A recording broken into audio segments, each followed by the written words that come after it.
over the 404 years. The state of the Commonwealth and the state of the Union. Tonight, our editorial roundtable weighs in. This is What Matters.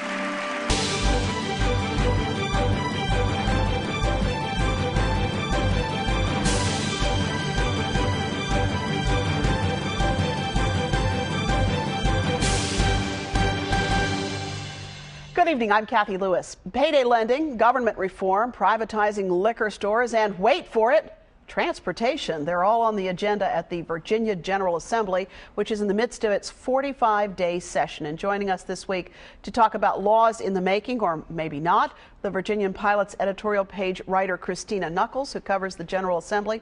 And from the political blogging community, we are joined once again by Vivian Page, who is also a contributing columnist with the Virginian Pilot, and also again with us, blogger Brian Kerwin, who's also a columnist with the Daily Press. Thanks to all of you for being with us tonight. So, 45-day session. What's happening so far, Christina?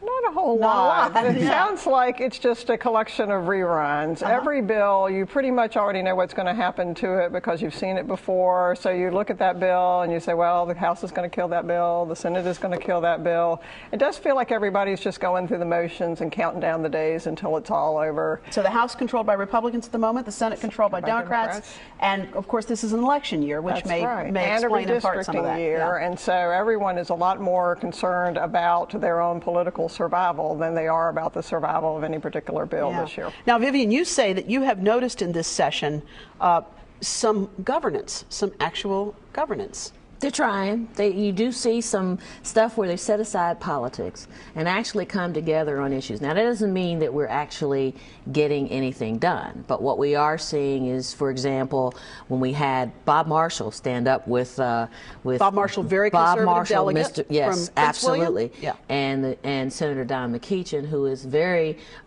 progressive, to stand together on foreclosure legislation, which has yet to make it out of subcommittee.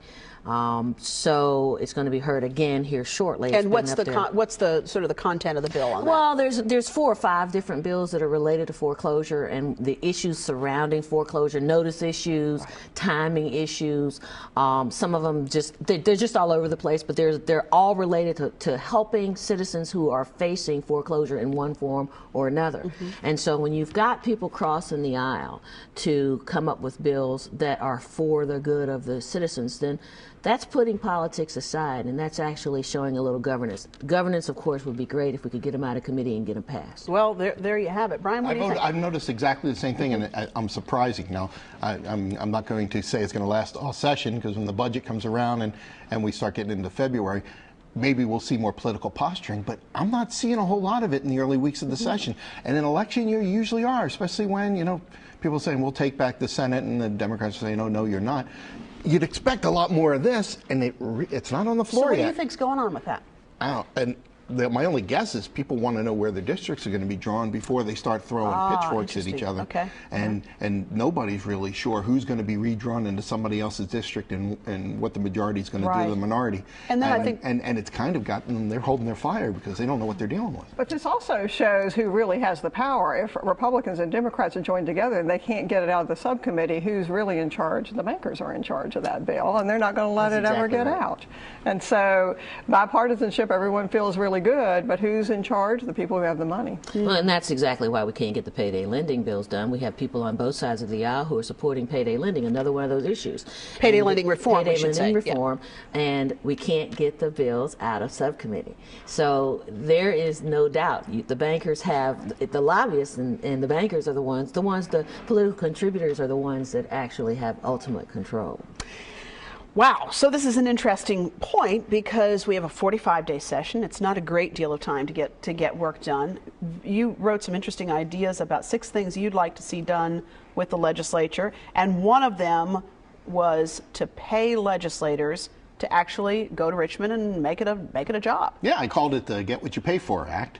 You get the kind of legislation, the kind of legislators that you pay for. If you pay a $17,000 salary, what's your pool of people that can honestly serve the Commonwealth? You're going to be retired, you're going to be wealthy, or both. How many of us have jobs where we can leave in January and say, we'll be back in March, see you later? Vivian doesn't. I'm sure my job will be here when I get back. Right.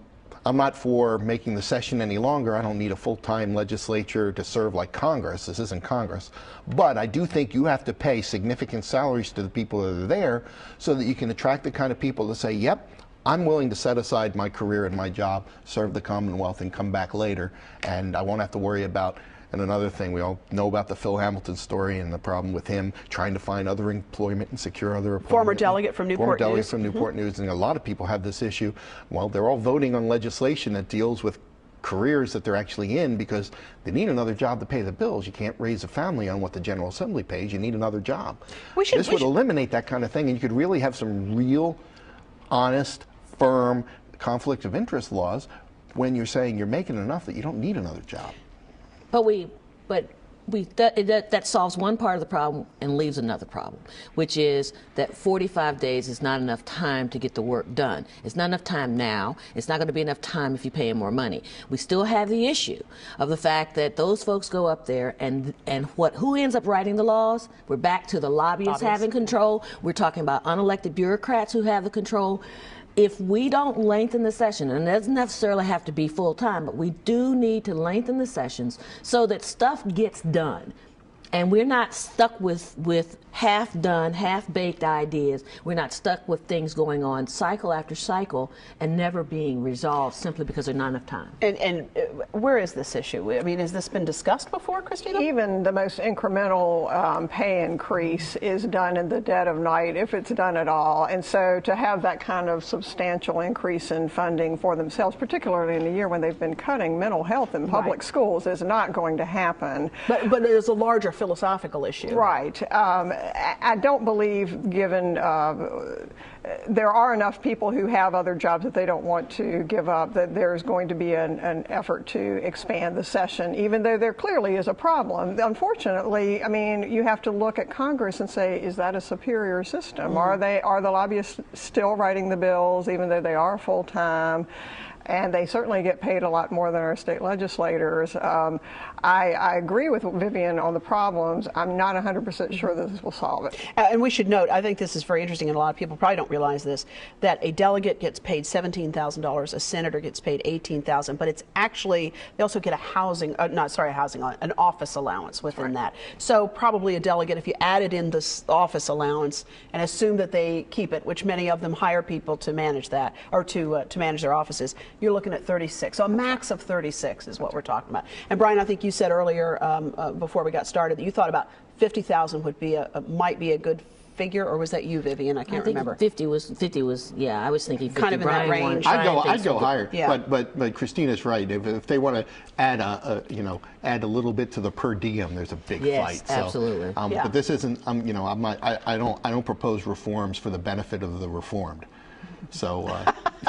So you also said 2 terms for the governor. Of course, we have talked about that time after time after time. Right, but I come at it from a different point. A lot of people say, well, other states do it, and we should do it too. I'm completely 100% focused on the voters. I think the voters deserve the right to chime in on a governor and tell him what they think of the job he did. And right now, every governor we elect can walk away at the end and the voters never have another say. You can leave it to the next guy. And I'd really, really like to see what we do with a governor who would have to face the voters one more time and say, how do you think I did? And governors who have to face the consequences of the actions they take in their 4-year term. Only Governor Bob McDonnell knows for sure whether he would propose $3 billion in borrowing if he thought he had the opportunity to serve for 8 years instead of 4. That's that part of it. The other part of it is that, again, we're talking about not having people not only not be accountable, but not necessarily know what's going on, leaving things back to the bureaucrats to be done because of the fact the guy only serves 4 years, serves a single term. He gets to do right now 1 budget, basically. And so it really doesn't have to be held accountable for it. Not only does he not have to be held accountable for it, but he really doesn't. He really gets to do 1 budget in his 4 years, really. So his initiatives are very, very difficult to get through and get implemented. As former Governor Wilder said on a tape earlier a while back, he said, if you really want to mess with somebody, you can really mess with them by doing the budget, because they literally have to take your budget. So there are a whole lot of reasons why going to being able to re-elect the governor just makes sense. It makes good governance. Again, that's good why governance. I don't even want to call it two-term. I mean, that's a good way to word it.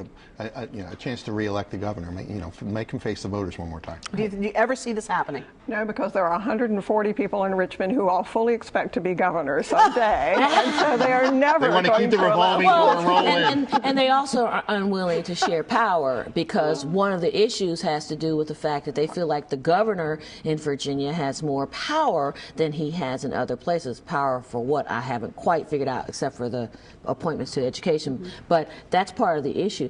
Even though Tim Kaine had said when he was governor, he was willing to give up some of that power to be able to have a second, be able to run for re-election. But that, I think, as long as you've got the old folks that are running the General Assembly, the ones who control the committees, making those, it's never going to happen. But now we're going to bring redistricting in this, because that's what's driving this. Exactly. What you have is a bunch of people in seats, and they will never be challenged. Right. They are drawn so they will never be out of office, and if they don't like what a governor says, they're like, you're going to be gone before I am.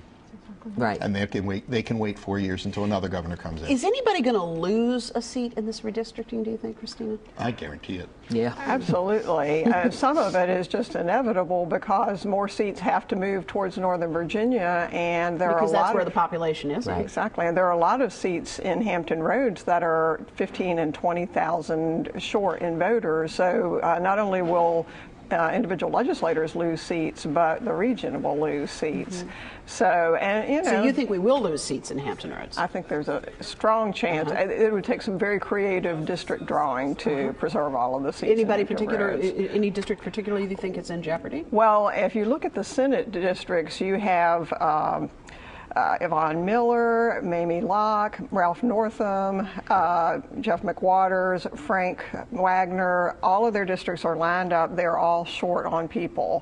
The Democrats are drawing the lines in the Senate. So these are all senators. The two Republicans are McWaters and Wagner. So if I were worried, I would be those two. Yeah. I think one of them survives. And so now the question is, which one will it be? And that's interesting, because in the beginning of this process, I think the sense was that Hampton Roads probably wouldn't lose any districts. So it's interesting. Well, this is the interesting part, because now the Democrats were all about we shouldn't have partisan politics driving redistricting, and now they're going to sit around and draw Republicans into districts together to try and increase the majority. But doesn't that happen in every? I mean, whoever. Well, then don't claim the moral high ground in the beginning if you know when you have the power what you're going to do. Go ahead, Vivian. I have been advocating for a long time for bipartisan redistricting, for actually taking it out of the hands of the legislature, getting it away from these people. Power corrupts. And it does not matter whether it's a Republican or a Democrat making the decision. What's going to happen at the end of the day is they're going to protect themselves. So you're going to have the House being drawn by Republicans. And so, yeah, we're looking at losing seats in Hampton Roads in the House as well, for the exact same reasons that the Republicans are losing seats in the Senate. Until and unless the people demand something different from their government, and until and unless we decide that this is not acceptable, that we will not allow them to choose us, that we get to choose them, then it's going to always be the same. So it's not the moral high ground is that we as citizens have a right to select our representatives. So who's vulnerable then in the House? Stump the panel. I like it. My guess is that there's going to be a seat missing on the peninsula. My guess is there's a seat going to be missing in Norfolk. Really? Yeah. Care to share? Well, it just depends on quite how they put the lines together, but given that it's Republicans in charge, given the numbers, I would say probably the 87th House District, Paula Miller's seat, which is my House district, by the way. And do you agree with But that? she's had a tough race. I mean, she's very good in campaigns, and so she's managed to hang on. But she's never had just a year where she's been allowed to walk. So she's clearly vulnerable as they look at that. Although the interesting thing is, whereas in the Senate, a lot of redistricting is going to be about the Republicans versus the Democrats. In the House, there will be a few incidents like that. But in the House, the Republicans have a pretty good majority. They're more worried about which Tea Party candidates live in my district, and are they going to challenge me? Right. Now, there's no computer software that's going to tell them that. No. They've got to figure that out for themselves. It is a much more difficult process for the Republicans in the House this year. What House district do you think on the peninsula is in jeopardy? I just think that there's a number of Democrats on the peninsula, and I think they're going to find themselves in the same district. Do you think Christine is right about this issue of the challenge from the right? Oh, I know that's correct. And all you have to do is go to a Tea Party meeting and hear their talk, and they want to be in primaries this year, right. And they're just waiting to see which ones. And I don't get any sense that they mind pretty much which candidates they put up, just as long as they put up one. They want to be heard. And the Tea Party, or several of the Tea Parties, you can't say all of them together, but several of them had said that they wanted a nonpartisan redistricting commission, which the governor set up a bipartisan, but they know that they're not one or the other, and so they definitely know that they're being left out of this process, and they don't really like it. I got to warn people who try to do this, because I've seen redistricting backfire more than a few times. Normally, when you try to draw lines to be cute and get people drawn in out of their seat, you wind up turning them into a challenger for another seat and that person might have otherwise not been challenged, and all of a sudden they got a race in their hands. And you have a lot of safe seats that when you try to blend, I mean, I don't care what you do, Yvonne Miller's district is less safe if you carve Virginia Beach into it. Right. You make some very safe seats unsafe if you try to be cute. Right. So what's the next step in this? When does this start to take shape? We're waiting for the final. I guess we get the final numbers in April. We got the first batch of census numbers in February or in January. I guess we got the first batch of them, but we get the final numbers in April. And then once we get the final numbers, then they actually get to plug those numbers into the software. And once they do that, then they can adjust the lines so that all of the districts. You know, we have redistricting is two pieces. It's not just the drawing, the redistricting portion, but it's also the reapportionment portion, which requires that the districts have equal numbers of people in them. Not equal numbers of voters, by the way. Not equal numbers of voters, which is a critical distinction, that it requires equal number of people. So they have to make sure that the districts have the right numbers of people. And there'll be a little bit of a variance from one district to the next, but not significant. The viewers need to know that they did pass a bill extending the primary date. The primary, which usually scheduled in June, is now going to be on August 23rd. Right. So they've allowed some time for Justice to chime in on their plan. Interesting. Yes. Okay. And beware, if Justice doesn't like the plan, which is another piece that we've never had before, you might actually have these guys have to run in their old seats this year and run again next year. Well, Justice, this is the first time it's happened before. We've had a Democratic Justice Department. It's going to be looking at these lines. All eyes across the nation will be on what's going on in Virginia. All right, so that's a hot spring here in Virginia. It really is. It really is the story of the year. Redistricting really is the story this year. Let's talk about transportation, though, which may be another story for the year in Hampton Roads. If $4 billion in transportation financing, much of it borrowed. What are the prospects here? I think there is a good chance, because the governor has worked very hard to win selectively the support of some key Democrats on the Senate Finance Committee. He took some of them up to New York City. It must have been a wonderful trip, because they came back all fully convinced that they could borrow lots of money and everything would be wonderful in Virginia.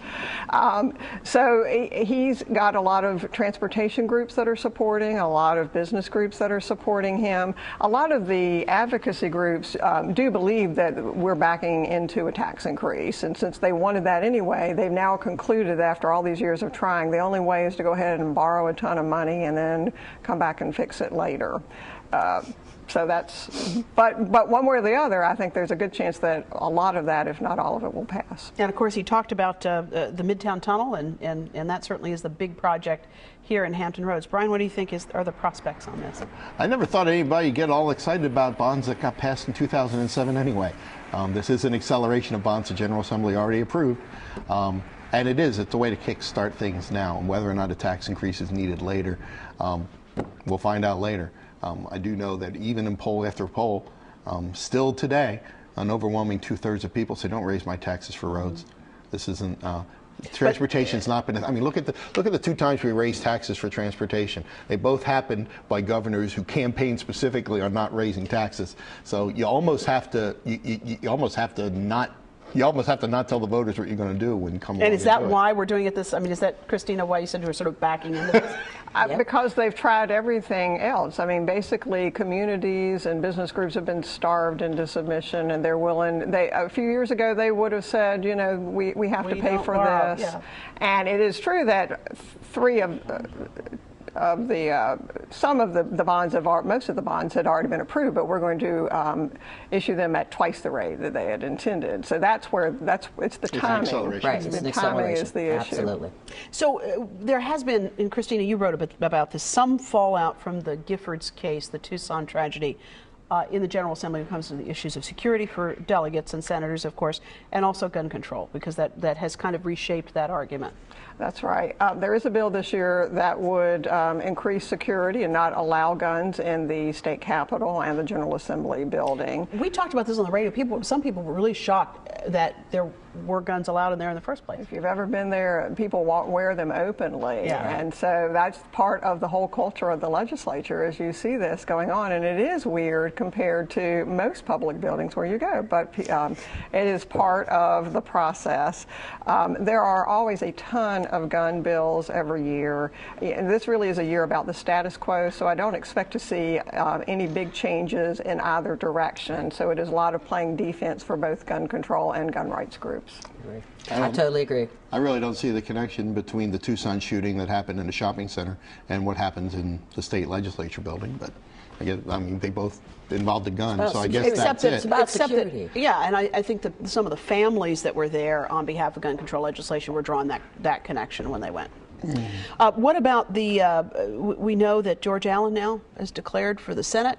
Still don't know if Jim Webb's going to run. I don't know why anybody thinks Jim Webb's not going to run. I just don't get it. But that's neat. Rumors are flying. Everybody. I guess it gives people something to write about. But he's an interesting person, and he's probably the one senator you could say that of. Well, is he or isn't he? Right? That's right. He much more than most people keeps his own counsel. And politicians tend to be gossips, and everybody is talking. But it is much more difficult to get a read on Jim Webb. He's not like any other politician. He's been in Hampton Roads more in the last 6 months than he's been in the last 4 years. Come on, people. You're not down here if you're not running. Did he make a wrong turn? What's the point of him being? I just keep saying, look at his behavior, not at what he's saying. His behavior tells me. Well, we can tell by his votes we shouldn't listen to what he's saying. In the last 6 months that he's been in Hampton Roads, more than he's been in the last 4 years. If you weren't running, what are you doing down here? If you weren't Maybe he wants to be Secretary of the Navy. If you weren't running, now hanging out with Glenn, now come on. I mean, there were things that he's been doing. These writing of the articles, the op-ed pieces. He was down here for the Norfolk Forum, of course. This guy is running, so. The question, though, is whether Allen is going to be the nominee. Did that catch you by surprise? Say what? I mean, what's your scenario on that? Well, Allen has got to run in a primary. Yes, he does. He's got one, if not two or three. Right. But I think I think if they're smart, those Tea Party candidates are going to all get together and pick one. Pick one. And when they do that, it changes the whole dynamic. So you think it's possible that a Tea Party candidate could win the absolutely. Republican primary? But last year shows that they don't ever get together. They fight all the way to the bitter end, and they fracture up the base that they have. So I still think Allen does. Republicans like to gather around the grand old standard bearer, of course. But the Republicans got to decide, is George Allen still our best standard bearer? I mean, is this the party of George W. Bush? And do we want to defend every vote we've had during that term? Or is this a new Republican Party? Can we cut breaks with the past? What do you think it is? I think it's Allen's to lose. He's going to have to mess up again because he'll win a Republican Party every time he tries. I'll tell you, I'm surprised how little fanfare that he's getting. With his big announcement, I think people would listen to new voices, but whether or not 50% would vote for somebody over George Allen, who basically revitalized this party in 1993 and really made a Republican Party in Virginia where before there really wasn't much of one. I think you have to remember, though, Brian, that a lot of the people who are involved today are not people who were around in 1993. They really don't even care about what George Allen did when he was governor because they weren't here when he was governor. I will give George Allen, since I know George Allen watches What Matters every Friday night, I'll give him some free advice. Stop running on 1993, 1994. Come up with a new idea besides Exactly. the line item veto and the balanced budget amendment. You know, stop All right, playing so the greatest hits. if you were advising New him, platform for 2012. what would that platform be if you were advising him? Oh. Now see, It's harder than Tune it in. is. Oh, it is, but it just, you know, the voters aren't out there clamoring for a line item veto. You know, this isn't 1994 yet. You know, come up with some real spending cuts. Come up with a real way to balance the budget, not a gimmick like an amendment. It's tough work. Indeed it is, and that's where we have to leave it. I'm really grateful to all of you for being with us. Thank you so much, and we shall keep on keeping on and keep seeing what's going on at the General Assembly. My guess is that you've probably heard something here that's inspired you to be in touch, either positively or negatively. So if so, you can check out our website. That's whatmatters.tv. Of course, you can join us on Facebook as well. And you can email us at whatmatters@whro.org. The Postal Service delivers all of our mail at 5200 Hampton Boulevard, Norfolk, Virginia, 23508, where we have an incredibly groovy new sign out in front of our building. Just launched the new logo a couple weeks ago, so our news, all the signage is up. On the radio for more local talk, I hope you will also join us for Hearsay, and that is on 89.5 WHRV FM. So if you're yelling at your television set right now, then bring your cell phone over to the radio dial each weekday at noon, and we will take your calls, and that will actually be a more productive exercise at that point. Thanks again for watching. I'm Kathy Lewis. We'll see you next time for another look at What Matters.